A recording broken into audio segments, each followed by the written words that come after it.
Oh, yeah? Yeah. Oh, you betcha, yeah. If it's made in Minnesota, who's making it and how? Yeah, you got that right. It's the Makers of Minnesota, focusing on the products and services uniquely made in Minnesota, and conversations with the makers, entrepreneurs, and innovators in Minnesota about how they conceived of their products and how they brought them to market. With Stephanie Hansen, it's the Makers of Minnesota. Hi, this is Stephanie Hansen, and you're listening to the Makers of Minnesota podcast. We are on episode number, 77, I believe. It's hard to believe that we have had that much fun talking to entrepreneurs, but we have. And if you are someone that enjoys the podcast, A, thank you. B, if you could rate it, that would really help. Someone gave us a comment a while back about our microphones with our guests, and I've been so much better about making sure that everyone is speaking into the microphone clearly. So I do read your comments, and I really appreciate them. If you want to suggest any guests, too, we're always looking for new ideas and new guests, and you can find us at Makers of MN on Facebook, Instagram, and Twitter.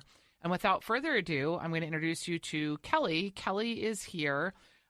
She is from a business that is called Anywhere Apparel, and I've kind of been dying to talk to you, Kelly.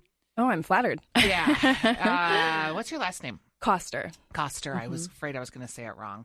I have been dying to talk to you because you do something that I think a lot of people fantasize about, which is you have a company that designs clothing for travelers.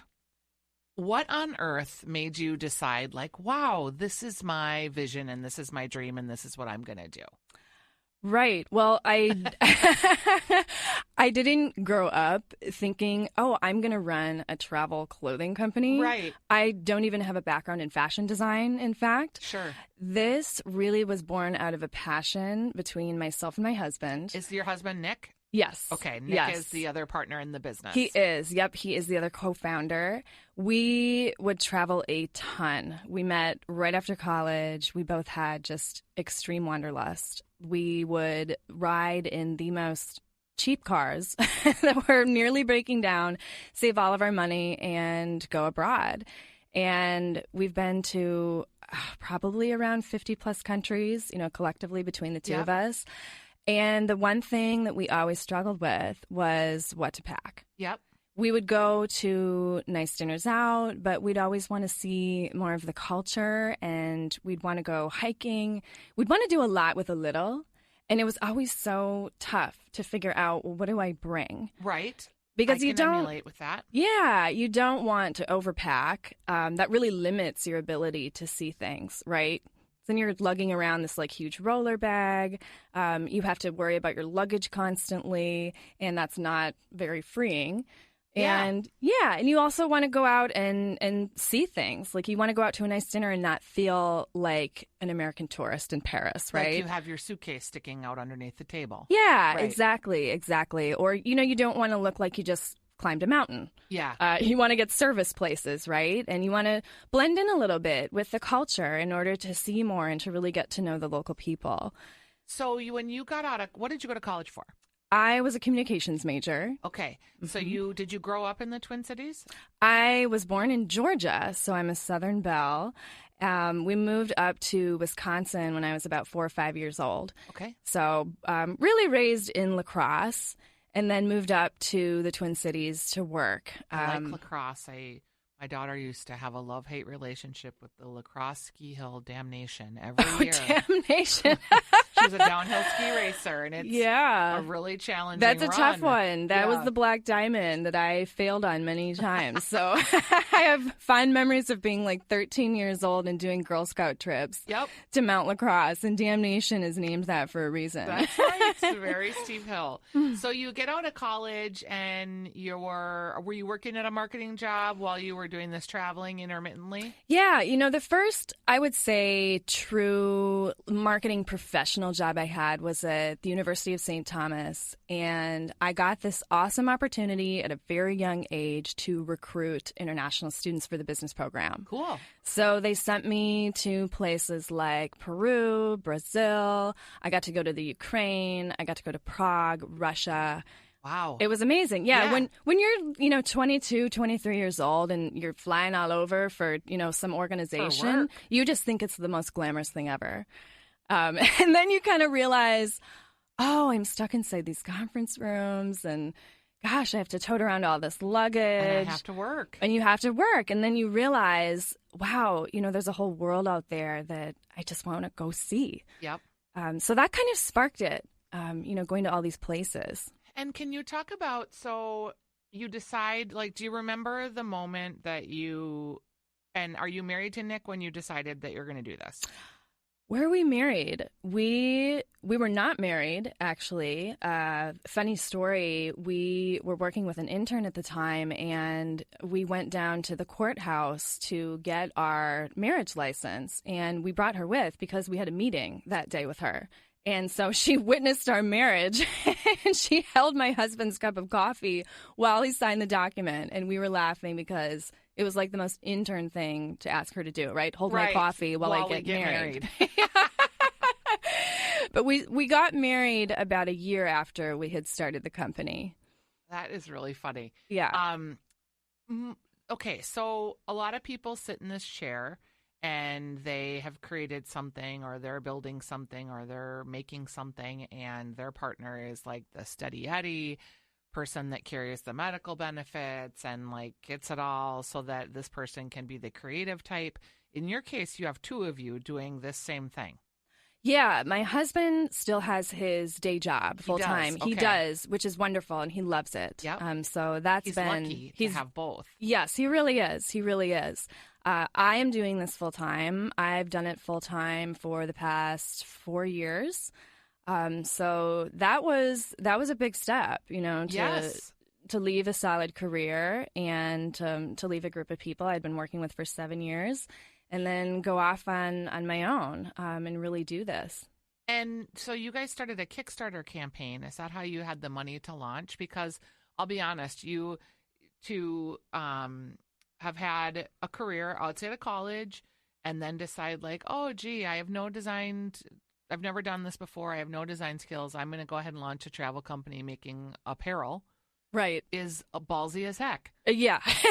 And I think it's great. So how did you get all of that chutzpah and decide this is what I'm going to do? Yeah. I mean, I think a lot of it is being super resourceful and just start talking to people.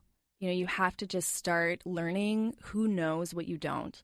We know as husband and wife team that we've got the business acumen, and we have the communication side, we have the marketing side, we have that people side and the back end business backbone. Yep. But what we didn't have was that design that we thought was critical, obviously, to what we were doing. So we ended up partnering with some local people who really taught us the ropes. And we brought on a designer to really help us take our ideas to the next level. And did you know what you wanted to make and kind of how you wanted it to function as a travel piece, but you just couldn't literally put it together? Right, exactly. So based on all of our trips and all of our experiences, the one piece that was so difficult for us was outerwear. I was going to ask you because that seems like kind of the signature piece of your collection. Right. That is definitely the flagship product. And we started with it because it's a jacket. It's a jacket, yep. And if you think about it, when you're traveling, it's the one thing that's always going to be with you, right? I mean, you always have to have it. You're taking it on and off. Yep. It has to carry a lot. It has to be comfortable. It has to feel secure. You are constantly with it. Yep. So it can either weigh you down or it can be super useful. And it also makes a statement, right? Your jacket that you wore in today is one of your pieces. It's kind of what struck me about it is it looks like it can be kind of dressier, but yet it looks very casual too. Yeah. So I could see it being very versatile in a travel setting. Yeah, and I think the big differentiator for us in terms of design is that we try and do more with less. And there are always these little bells and whistles and tricks. Can you give me an example of some of those? Yeah, so our women's coat, for example, is completely reversible. So one side is this kind of military-inspired, very casual, kind of anorak sort of style. It has a lot of pockets. There are 12 pockets in this jacket, which is insane. And then you flip it inside out, and it's this beautiful, streamlined, chic, all black, trench-inspired style. So you really get the best of both worlds. You get to go hiking, you get to feel a little bit more, unpretentious and casual, and then you turn it inside out and you can go to a nice dinner out and you don't have to worry about, how you're being perceived or what you're wearing that night. I like it. You also have a woman's T-shirt that's reversible. Is like that reversibleness? Are you wearing one of your shirts? I am. Yep, I'm wearing one right now. Yep. Is the reversibleness something like when we travel? I'm a sailor. We've sailed a lot, and your conversation about like walking around with hauling all of your crap is very near and dear to my heart. But at the same time, not wanting to carry like super bulky, like for a while I was carrying these giant backpacks, and I just have gotten to the point where I'm just bringing so much less stuff. Yeah. Yeah. I think that is the natural trajectory that travelers go on. Like when you start out traveling, I think you overpack, you overplan. You're always thinking of like, what if this? What if that? I want to bring these shoes to match this outfit, or what if we decide to go do this? And I think once you start doing it enough, you look back and you think, well, I never used that. Yeah, there's a lot of stuff that you carry with you that you don't use. Right, exactly. And then you really learn what works for you. I think especially as we get older, as women, we really learn like what works for our bodies, what works for our style. And then you start to pare it back and you really go for pieces that are going to do more with less, that are more versatile. So when you decided like, okay, we're going to start this company, did you know that a jacket would be like your first signature thing? We thought about it, and I think any normal company probably would have just created like a T-shirt. Like, let's just screen print a bunch of T-shirts and put our logo on them, right? And then that can be our thing, and it's super easy to sell. It's super easy to scale. Well, we don't really do things the easy way. We're a little ballsy, as you said. So we decided to make these super tricked out travel jackets that are insane to produce. They have like 80 plus panels. Anyone who sews will hear that and be like, good Lord. Having heart palpitations. Exactly. And that's exactly what happened when we would go work with partners. They were really saying like, you should pare this back. Do you really need X amount of pockets? Do you really need this functionality? And we believe so strongly in what we're doing because we are, the test market. And we've heard so many stories from other travelers that we said, yeah, like this is it. Nothing else exists like this. So we had to do it. So did you Kickstart? We did do a Kickstarter. And I feel like I want you to talk a little bit about that. It seems like people do that less than they used to, that it's maybe a little less fashionable. But what dawned on me one day was like, wow, this is just not like asking people for money. This is a marketing campaign if you do it right. Exactly. And I think that's what Kickstarter has turned into. It's less of a pure way to generate funds, and it's more of a marketing platform. Yep. And I think that started to change when we launched our Kickstarter. That was a couple of years ago. Because there were a lot of big companies that were starting to use it. Big companies who didn't necessarily need the money. They were just trying to get to a different audience. Right. Or test a product, right? It's a way to put something out there that you don't have to commit to, and then you generate some interest, and then you say, oh, okay, this is a viable market. For us, it was both. It was a way to generate funds, but it was also a way to put ourselves out there. And it was a way to challenge ourselves to see if we could actually make it work. Because when you put a number out there, you have to make that goal, right? Or you don't get the funds. How much did you raise? We put a goal out there for $15K, which is pretty modest. Yeah, for sure. And we did that intentionally, and we beat it. We made over $17K. All right. Yeah. And then did you take that money and like right away start making your first coat? I mean, yes and no. These jackets took probably about 2.5 years to actually produce. Wow. From concept to finished product in the market. The reason for that is they're super complex. They've never been done before, and we were sourcing materials from everywhere. Yep. Which takes a lot of time and effort to get everything in one place. The fabric on the women's side, part of it's from Italy. Part of it is coming from Japan. Part of it's coming from the U.S. Yep. And so just kind of coordinating everything and getting everything organized, took a while. You have about how many pieces in your collection now? So we're pretty small. We have the outerwear, so men's jacket, women's jacket. We have the men's tees, the women's tees, 2 of each color. Mm-hmm. And then we also have these really cute little journals. I saw those. Yeah, they're great. Those are made in Minneapolis by an antique bindery. And we also have a new travel pant, which I'm wearing today. It hasn't been released yet. I just saw that. And it's got snaps kind of along the bottom. On the bottom, so you can adjust the hem, which is great. So you can get 2 styles, a more kind of straight wide leg, or when you do the taper, you can get that really cute kind of tailored look at the bottom, which works with a lot of different shoes. You can tuck it into boots. You can take it hiking. The taper is nice for when you're using a public restroom that's not so clean and you don't want the hem of your pants to hit the floor. That is a real traveler thought right there. Right? 'Cause you've been in a few unclean restrooms. Right. Yeah. So we try and think through the design process from a really purposeful perspective. Like, who would you say your ideal customer is? Well, I would say we have a couple of different types of customers. We have the diehards, right? I mean, people who are traveling a lot. Yep. They are either vacationing a lot or they're traveling a lot for work, and they see what we do as like amazing. Like they will wear our stuff like almost every week. Yep. And then we have people who are a little more casual. They're taking a few trips a year and they see our stuff and they're like, wow, this would be perfect for Mexico.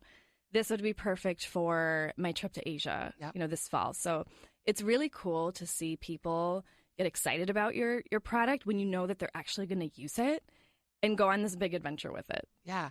And did they then I've interviewed other people that make things where people travel with it and then come back and share their stories. Do they come back and tell you their travel stories in your garments? We had this one couple. It was so cool. They bought our tees and they were going to Mexico City for a wedding and then doing some hiking and exploring the city.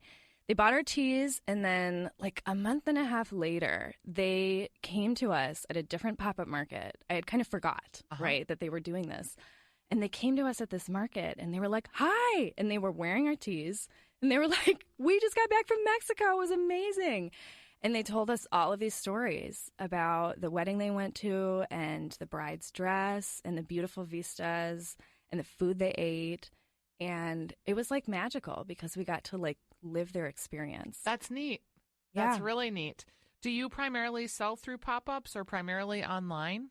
It's a mix. We've seen most of our sales through pop-ups, and that was intentional on our part because we really wanted to get to know who our customer was in person. And that's been really, really important because you think you know who you're selling to, or you think you know who is going to be into your stuff. Right. And then you put it out there and then you learn. And that's exactly what we did this past season. And food people have the luxury of farmers markets, but wardrobe people don't really have or apparel people don't really have the luxury of that unless they do pop-ups. Yeah. And what's really interesting to hear you say farmers market, we have had the best success at the Linden Hills Farmers Market. Do you exhibit there? Yes. I did not know that. Yes. It sounds wild. Who would buy a, investment-worthy jacket at a farmer's market alongside their produce for the week? I can totally see that neighborhood as being unique, though, and that lending itself to it. Definitely. Definitely.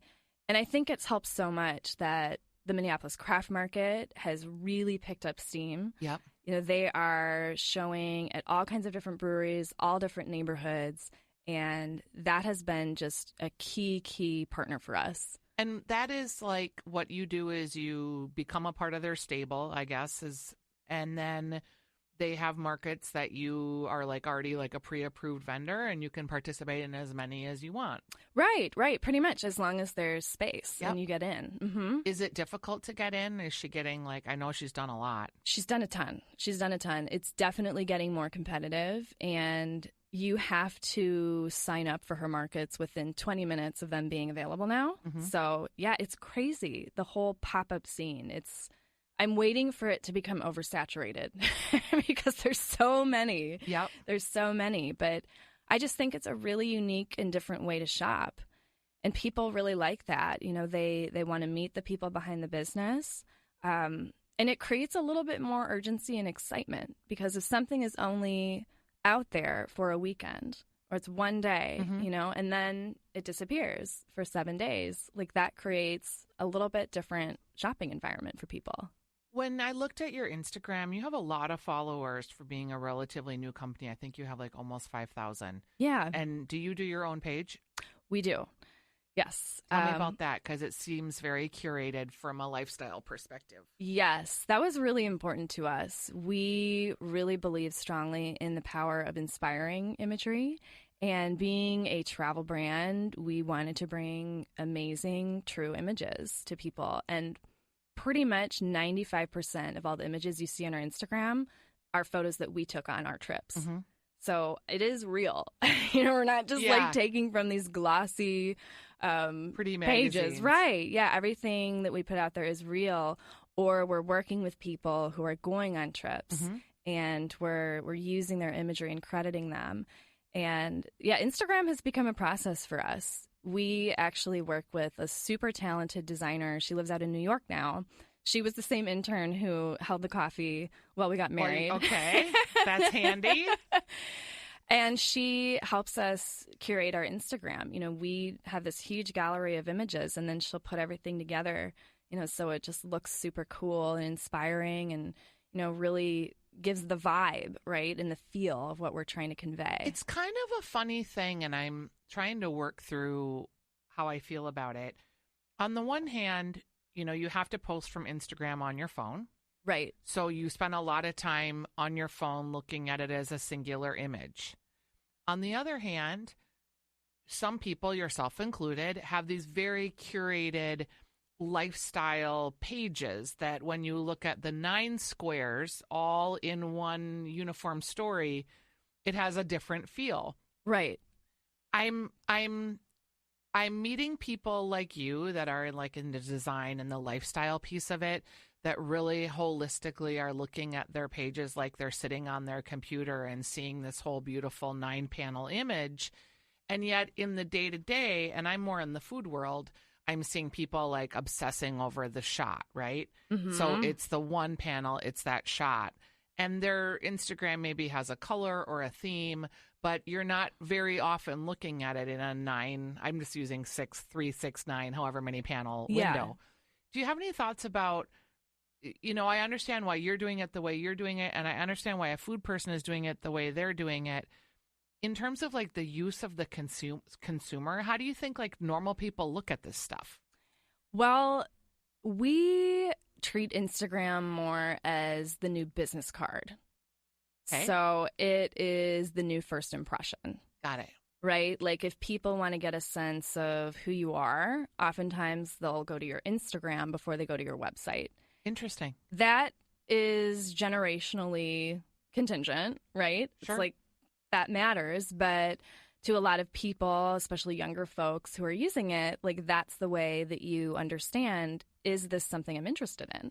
Uh-huh. So we do place emphasis on the day-to-day, the one image, but we also take into consideration everything, that we're bringing to the table. Does Facebook come into play in your mind in terms of how this will all fit together? Yeah, for sure. I think Facebook is really great for events. Mm-hmm. It's really great for more kind of real time, like here's what's happening right now. Mm-hmm. It's really great for giving people resources. Mm-hmm. Check out this cool list of places you've never heard of in Tokyo. Yep. And we can help bring that to you. So I think that each platform has its own purpose, and each platform is different. And do you use Twitter? We do use Twitter. And do you use it as a repurpose tool of your other images from Instagram, which a lot of us do, or do you like make it more in the moment? We haven't spent as much time on Twitter, to be fair. It's kind of funny, and I liked your calling card analogy. Twitter, to me, appears to be more like newsy. Yes. Almost like political, newsy, maybe sarcastic and funny. But not, obviously not imagery. Right. I agree. I think it's a little bit more focused on kind of what's happening and these little quips and quotes. And it moves so fast. It does. And then it's gone. Yeah. So It's not like you can curate to the same level a Twitter message because it just moves so fast. Right. And I think for people who are really interested in travel and getting inspired to see things and go to different places, the imagery is so powerful. You just mentioned to see. Yes. I think, it's an interesting thought. How do you get inspiration? Like, do you read books? Do you listen to podcasts? Do you have Fast Company as your favorite magazine? What's your inspiration? I mean, gosh, like as a mom of a 2-year-old and a business owner, there's a lot of free time. Right. I'm basically just hanging out watching reruns of Sex and the City every day. No, my inspiration honestly comes from a lot of the conversations I have with people. That gets me excited about what we're doing. My inspiration comes from our customers. My inspiration comes from my own travels. My husband and I recently took our 2-year-old daughter to Japan. Fun. It was super amazing. Adventure travel to some people is hiking a mountain and winter camping. Take a toddler to a Tokyo train station, and that, I promise, is adventure travel too. I bet. What's funny is, our daughter's 19, and we've traveled with her a lot. Internationally, we sailed, so places where you can sail usually. And I remember her being like 16 and just such a brat, like a sophomore in high school, maybe on spring break, and just looking at me and going, are we ever going to take like a trip where we just stay in a resort that has like a pool and maybe a few restaurants that we can go to? Like, that would be amazing. And just looking at her and thinking, oh, you're so awful. Someday you will regret that statement. Right. She just wanted to go to an all-inclusive real bad. Yeah. And we were like taking these just amazing trips and going all over. It was crazy. Yeah. And my toddler was like, Mom, why can't we stay in this Tokyo arcade and keep playing this crane machine where I win 5,000 little trinkets all day? Yeah, that's funny. And my daughter, like, she has a adventurous spirit, and she's a canoeer, and she's an outdoors person, but I honestly don't know if she will be a big traveler necessarily. I think we kind of burned her out. She just is she likes home. She likes the North Woods, and she likes Minnesota. There you go. Hey. Yeah. Yeah. And it's funny, too, because we run into people who love our stuff who have no intention of taking it to the far-flung places of Kathmandu. Yep. You know, like they just love it for it's the style, the versatility. And you know what? It works really well in Minnesota, too. So I think there's something to be said for traveling in your own backyard and really enjoying the scenery here. Well, and maybe treating, like, we try to do this sometimes, like being a tourist in your own city. Yeah. Just have you ever been in the caves of Wabasha Street Caves in St. Paul? You know, most people haven't. Right. There is a lot of really cool stuff here. Yeah, if you can look for it and just experience it with a new set of eyes, I guess. Yeah, and I think, you know, when it really comes down to it, like, that is what we're trying to do as a company. Like, we want to help real people go out and see the real world. And that doesn't matter if you are just going up to the North Woods or if you're headed out to the Sahara Desert. Mm-hmm. What's new to you is new to you. And that is so important that it's new. Yep. That you're actually going out there and seeing it. And so much of travel today is pushed through these airbrushed, beautiful images that are completely unreal. Right. And not very indicative of what's actually happening around most cities or countrysides in the world today. Yeah, for sure. When you are at a pop-up market, are there other people that you look around and think, wow, they're really killing it? Oh, yeah. I mean, there's so much happening here. There's so much. I love Urban Undercover. She's been on the show. Yeah, she's amazing. She's awesome. Mm-hmm. She is everywhere. Her stuff is so practical. I think I like it because obviously she's travel inspired too. Yep.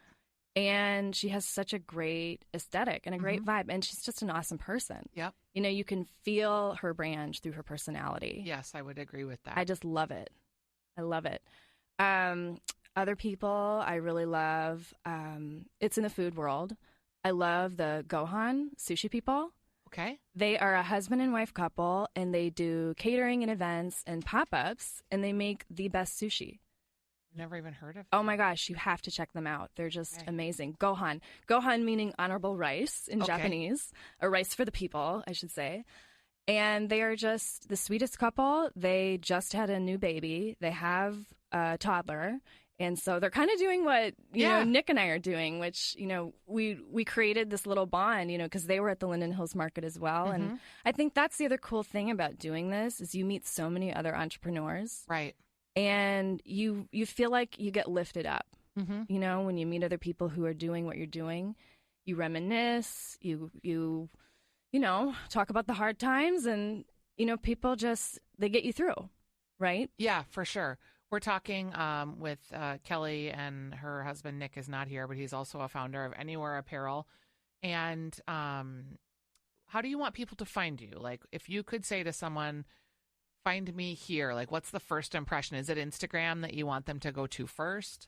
Well, I mean, if I'm talking like, hey, go check out our stuff, I would definitely say Instagram. Okay. I think that is the best vibe to get from us. Absolutely. If you want in-depth looks at like the product and what we're trying to do, go to our website, of course. Yep. I think those are really the two places where I'd send people. Where do you like to shop in town? Oh gosh, shopping in town. Honestly, I am a huge fan of online shopping. Where do you go? From different places. Yeah. When we were in Japan, we found this wonderful place called Muji, which is a Japanese, it's sort of like the Japanese version of IKEA. Sure. Mixed with the Gap. Okay. That's kind of the best way I can describe it. Kind of sounds like Uniqlo. Kind of. But I would say a little less sporty. Okay. And a little more basic. All right. And a little bit higher quality. All right. And yeah, and I know it's such a funny question to respond to like this because I think just being a mom and not having enough time, shopping is like a complete afterthought for me. Yeah. I'm not a big shopper either. Yeah. But I think that's why pop-ups appeal to me because I don't like to shop. I don't like to go to the mall. If I'm going to go to the mall, I'll go to the Mall of America and just do it. Right. But if I know that like a tap room is having a pop-up and it's, Valentine's Day or Christmas time or I need to buy gifts, I will totally do that. Yeah, totally. And I'll just wander around and have a beer and meet some local people, and it'll be a fun day, and it won't feel like I'm just like slave shopping. Slave shopping. It's like, I got to go shopping. Right. One person that I do want to mention that I have absolutely adored is Winsome. Catherine is her name. She's the designer and founder, and she makes super beautiful, very tailored, wonderful woven clothing. Okay. And we've actually worked with her. She helped us with our pant, and she is incredible. And I have purchased many pieces from her. So she's kind of a go-to for me now. Do you have locally. a lot of clothes, or are you one of those people that has a few nice clothes? I wear a uniform. I want to wear a uniform. Like literally, I put on a very basic top and a pair of jeans, and I might throw on a blazer, if I have a meeting.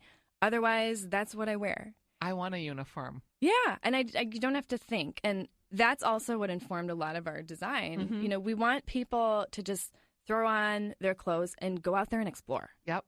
You don't fuss around with it. Like, don't worry about it. Just know that you're going to look good. And then you can worry about, like, seeing the world. I've been thinking about just ditching all of my pressed shirts. Because I don't wear them very often. But they do look nice sometimes to have a nice, crisp shirt. Oh, of course. But I don't want to be ironing, and I don't want to deal with all that anymore. No. And any, like, super, I don't know, what's the word I'm looking for? High patterned clothing. I'm like getting ready to get rid of that too. Just gonna go with like basic. Yeah, and I think we're in a movement right now where people want that. It's liberating to have less. Yeah, I think so. I mean, I will be honest, it's a very first world problem. Yes, for right? sure. To have all this stuff and to want to have less stuff. I know. Right. It is. Right. But at the same time, when you have fewer things to worry about, you don't worry as much. Yeah. And it doesn't feel like you're as cluttered. Your brain has more space. Exactly. Well, I've enjoyed talking with you. I am really a fan of your jackets. I don't have one yet, but I am inspired by your pants as well. And I look forward to running into you at the next pop-up. Yeah, thank you so Thanks much for for being having on. me. Thank you.